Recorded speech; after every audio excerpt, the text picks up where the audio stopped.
مقدمة للقصيدة إلى السيدة زينب عليها السلام. وحق من جد حج بيته وحيا باي،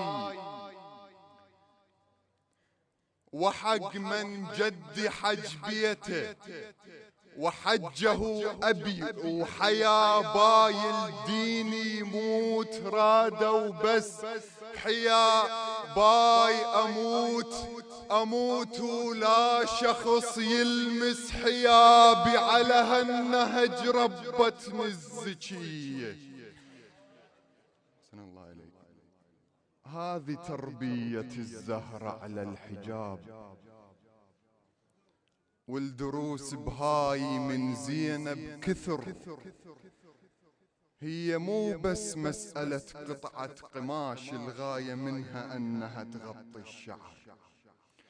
الحجاب يمثل الحشمة وعفاف، الحجاب الفاطمي مثل الستر، الحجاب يكمل المرأة المصون وما يصغر منها قدام البشر. الحجاب يوفر الأمن وأمان وما يخلي الشيء السيء ينتشر. لكن بهالمرحلة توجد شروط ما ممكن تروح وتنعبر. فاطمة الزهراء كل همها الحجاب، سنينها الما طولا كلهن عبر.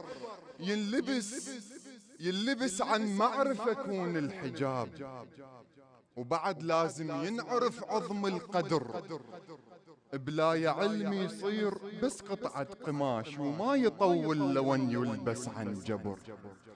أنا مو وجهة نظر أطرحها جاي، أنا مو وجهة نظر أطرحها جاي حتى تتضارب مع الغير الفكر، إنما مسألة مسموح وحرام. اي نعم، بس هذا كل ما في الأمر. صارت المودة حجاب وبنطرون، والعباءة صارت تخلف تعتبر. يا ترى الزهراء ترضى بهالحجاب؟ هذا بالنسبة لها أمر يسر. إيش قد مهمة الغاية في لبس الحجاب، والأدلة هواي، بس بينا القصر. نرضي الله لو عباد الله نريد، أعمالنا للدنيا لو لا للحشر. هي مرضاة البشر، قل لي ايش تفيد أنا لو باكر أنامن بالقبر. لازم استوعب أنا بهاي الحياة أعمالي تعرض على الإمام المنتظر. الله من قال المرأة تلبس حجاب راد يحميها فقط من الخطر. فاطمة ما تقعد قبال الضرير، فاطمة ما تقعد قبال الضرير. تقول صح ما يشوف بس يشتم عطر. التحب فاطم، التتبع فاطم، تقدس هالحجاب، ودون شهوات النفس تملك صبر. المرأة هذا حجابها يصبح شعار. التتبع فاطم، التحب فاطم، تنعرف عبر الدهر. من عبايتها التحط للحشمة ساس، من حجاب الزينب اليسوى درر.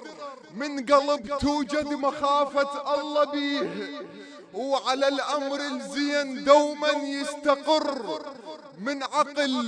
من عقل لفرزن الأمر الصحيح، وعلى الانترنت ما يخلي صور.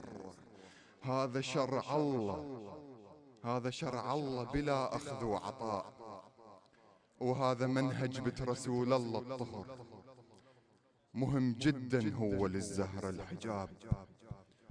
وأكو نقطة أرجع عليها وأصر، أنا مو وجهة نظر أطرحها جاي حتى تتضارب مع الغير الفكر، إنما مسألة مسموح وحرام.